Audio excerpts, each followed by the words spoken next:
यह हरिद्वार में चल रही महाकुंभ के भव्य दृश्य है।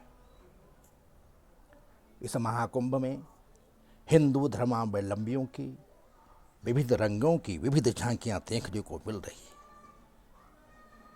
इन झांकियों में तरह तरह के सन्यासी, तरह तरह की योगी बाबा विद्यमान हैं और वो तरह तरह से अपनी कलाओं का प्रदर्शन कर रहे हैं।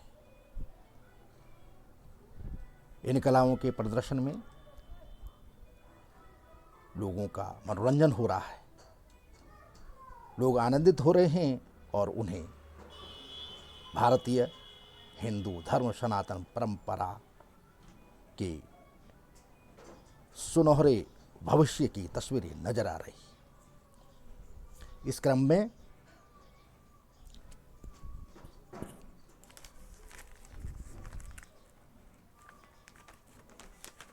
महाकुंभ में सबसे आकर्षण का केंद्र रहे नागा सन्यासी। नागा सन्यासियों में इस बार 13 अखाड़ियों के प्रमुख अखाड़े पंचदशनाम जूना अखाड़े के लिए 200 महिला नागा सन्यासियों ने दीक्षा ली है। ये महिला नागा सन्यासी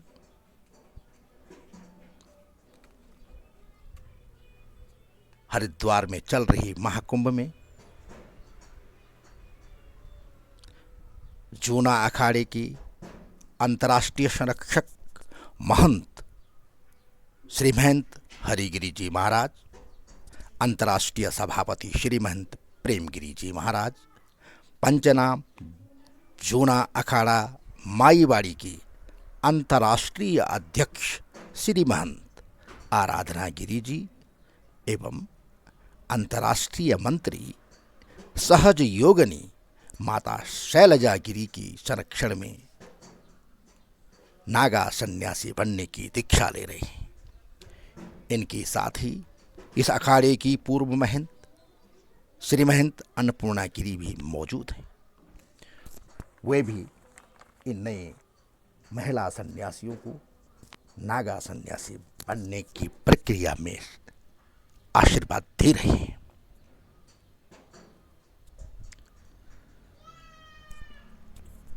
इन 200 महिला सन्यासियों को सबसे पहले इनका मुंडन प्रक्रिया पूरी की गई। यह मुंडन प्रक्रिया यहाँ दुख हरण हनुमान मंदिर के निकट बिरला घाट पर हुई। उसके बाद सभी महिला नागा सन्यासिन के मार्ग पर अपना जीवन आरंभ करने वाले इन सन्यासियों को कोपिन यानी लंगोट, उसके बाद दंड और फिर कमंडल धारण करने को दिया गया। यह प्रक्रिया पूरी होने के बाद इन साध्वियों को गंगा स्नान कराया गया और गंगा स्नान के दौरान इन्होंने अपने जीते जी अपने जीवित रहते हुए अपने सगी संबंधियों और खुद का श्राद्ध कर्म किया। श्राद्ध कर्म करने के बाद धर्मध्वज में हवन प्रक्रिया की। हवन प्रक्रिया में आहुतियां दी और फिर बिरला घाट पर जाकर सांसारिक वस्त्रों का त्याग कर दिया और कोपिन दंड कमंडल धारण कर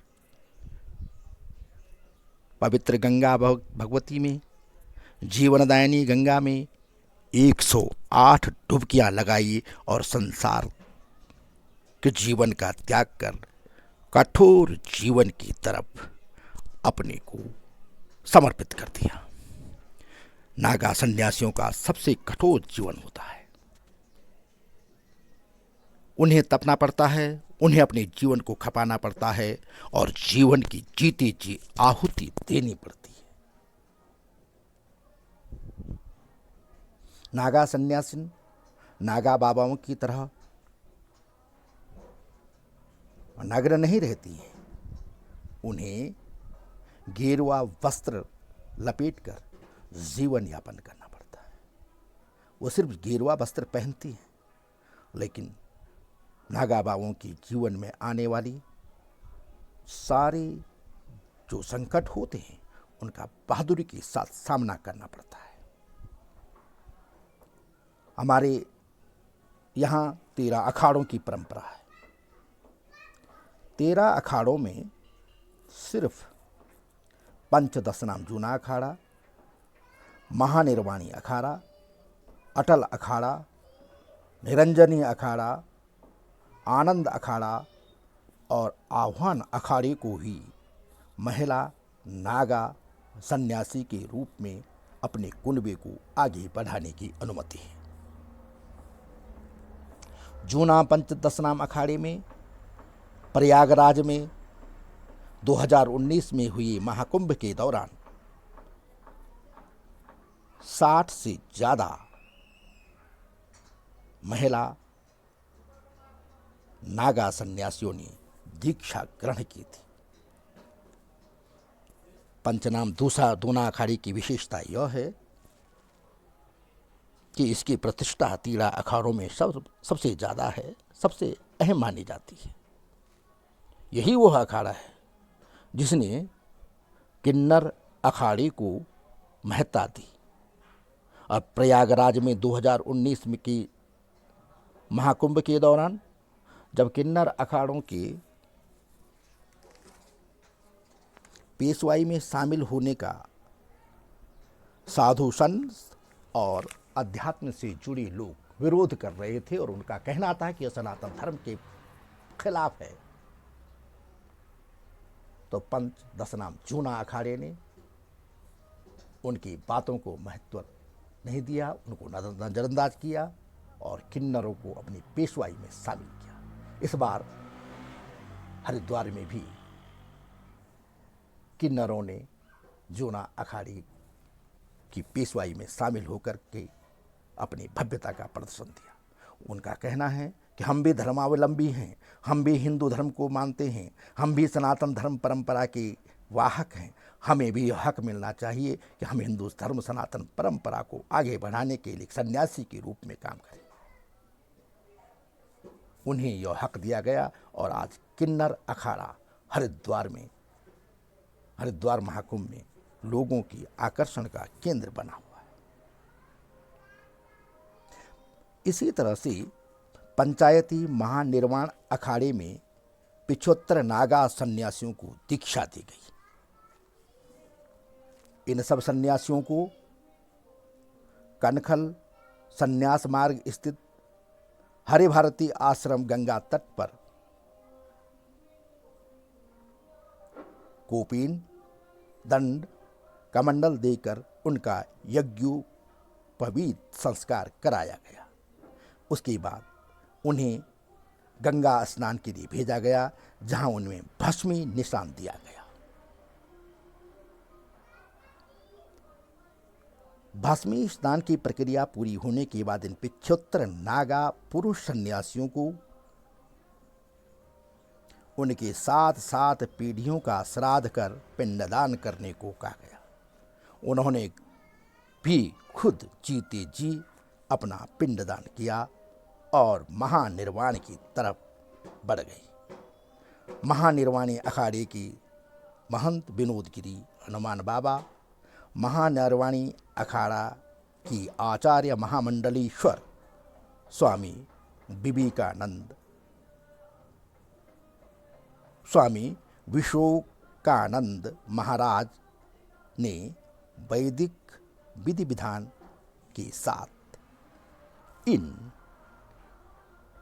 नए नागा सन्यासियों को दीक्षा दी। नागा सन्यासी सच में बहुत कठिन परंपरा का हिस्सा होते हैं और बहुत कठिन प्रक्रिया से चलते हैं और नागा बाबाओं की एक लंबी परंपरा का हिस्सा बनते हैं। उन्हें अपने जीवन को तपाना पड़ता है और पूरे जीवन नग्न रहना पड़ता है।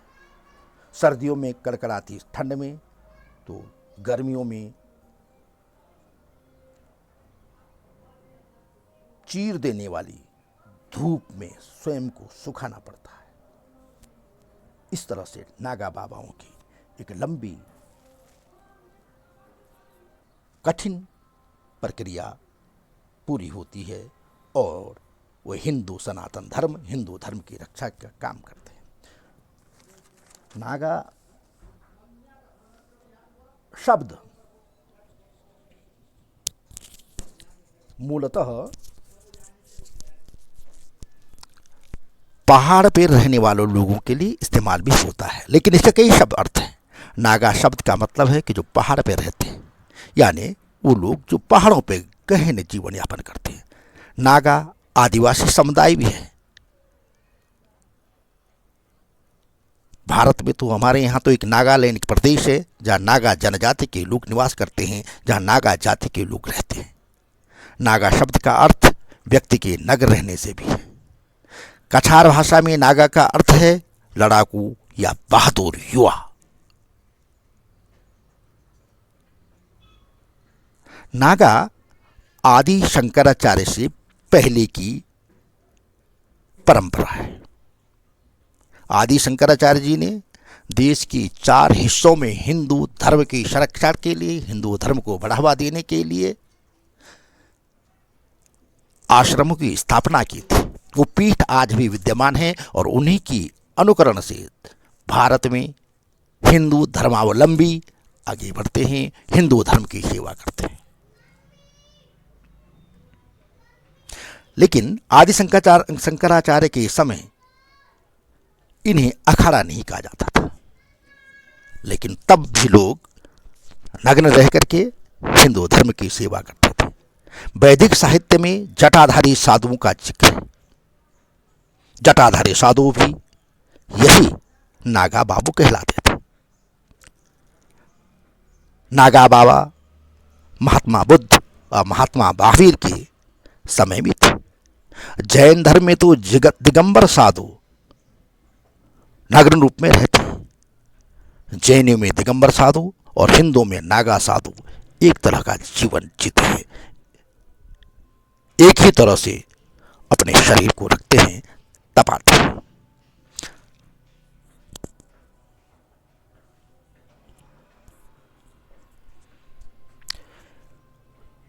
नागा साधुओं ने हमेशा से हिंदू धर्म के संरक्षण के लिए काम किया है, बलिदान दिया है। वैदिक सनातन धर्म को आगे बढ़ाने के लिए स्वयं को आगे बढ़ चढ़ करके अपना बलिदान दिया है और हिंदू धर्म की संरक्षण किया है, हिंदू धर्म को आगे बढ़ाया। कहते हैं कि नागा बाबाओं ने